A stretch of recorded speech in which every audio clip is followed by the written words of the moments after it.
Hello again, Prime here, and today we're going to be going over Mibu Village, learning more about it and finding out a bit more about its dark secret. So, there are two villagers in the village that seem to possess their wits, unlike the other villagers. The first we'll call Kago Man, because he has a basket on his head, and the first thing that you hear him say is basket over and over again, but Japanese, assuming that you're playing the game in Japanese. He allegedly drank a lot of sake, which made him throw up, and the head priest of the village gave everyone some sake from time to time. The thing is, when the villagers drank the sake, they became thirsty, and there's only so much sake around. So the villagers became so thirsty that they took to the river and drank from its waters. Running across the Mibu village, there's a large river, or a hard-to-miss river. Drink as the villagers might, their thirsts would never be quenched. Kago Man talks about one queer villager, Inuhiko, who likes to eat wild animals, or at least the meat of wild animals, and as such was refused any of the head villagers' sake, just because he was different. The villagers, including Kagoman, are afraid of fire for some reason, and Inuhiko would use some pine resin that would burn for a while, locking himself in his home and warding off villagers with his fire. But whilst there's some pine resin by Inuhiko's house, there's no fire there, and some villagers seem to amass outside of his house, as if they're sort of waiting for him to come out, or sort of trapping him inside of his home. Perhaps Inuhiko escaped the village, distracting the villagers with a fire whilst he made an escape.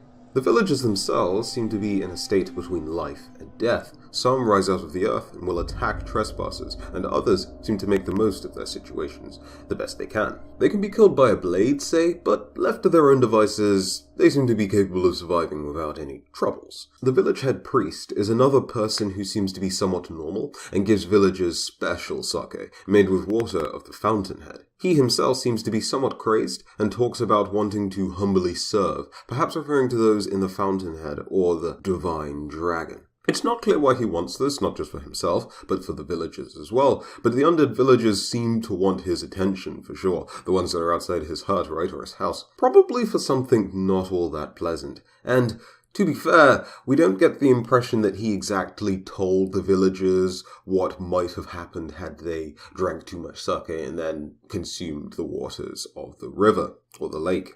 I suppose you could consider this to be a bit of karma. If the head priest gets his hands on some water of the palace somehow, he'll be able to become a noble and achieve some state of immortality. The nobles of the Fountainhead Palace seem to want nothing more than to sap the youth from anyone that they actually can, whether they're wearing red robes or blue robes. Perhaps the Fountainhead's waters also grant a type of immortality that's just different from the immortality that's granted by the rejuvenating water, and as such, the cost of gaining the immortality would also be different. The village is also guarded by a red-robed noble who casts some sort of mist spell that isn't that much different from Lady Butterfly's. Not only does the illusion hide the village, but it also changes the appearance of the house itself that the noble himself is hiding in, and even makes it seem as if there was a fire burning inside, though you wouldn't be able to tell that from the outside necessarily. Now, we don't necessarily know who this villager may have been before they were transformed, or whether they were just originally born as a noble, say,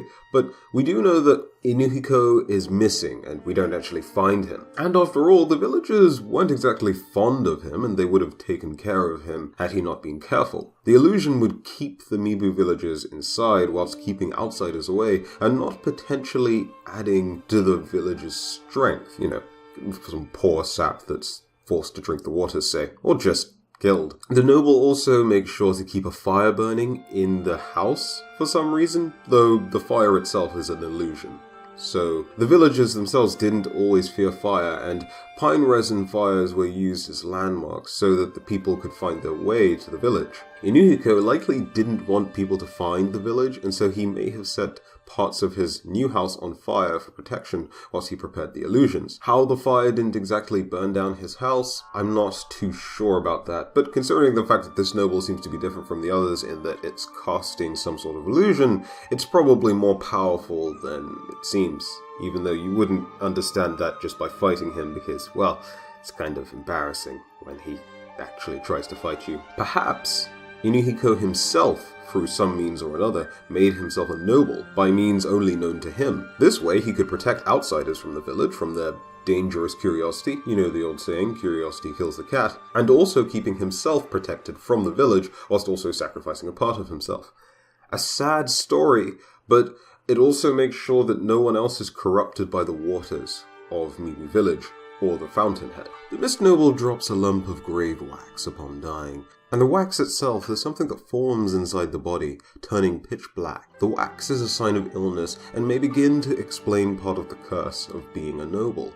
Having an illness that is slowly weakening you, but not exactly killing you. And then having the only way to try and retain your strength, or gain some sort of strength, is to steal it from others. A similar fat wax lump is dropped by the villagers and the Senpou Temple monks. The monks themselves may be opposed to the nobles, as one convinces Sekiro to deal with the Mist Noble. If this illness is caused by drinking the water near Mibu Village, then perhaps those waters are in some way connected to the rejuvenating waters. It would also explain why the experiments taken to create an artificial immortal child failed, because the previous children succumbed to their illnesses and died. Why neither the monks nor the villagers remain permanently dead, though, is a mystery for another day. But that was the mystery of Mibu Village and its dark secret, uncovering its true hero. What do you think about Mibu Village now that you know a bit more about it? Do you think I'm wrong about Inuhiko? Let's talk about it in the comment section below. And of course, don't forget to leave a like and subscribe to the channel if you enjoyed. But until the next video, have a very good day. Bye from Prime, and I'll see you guys in the next one. Bye bye.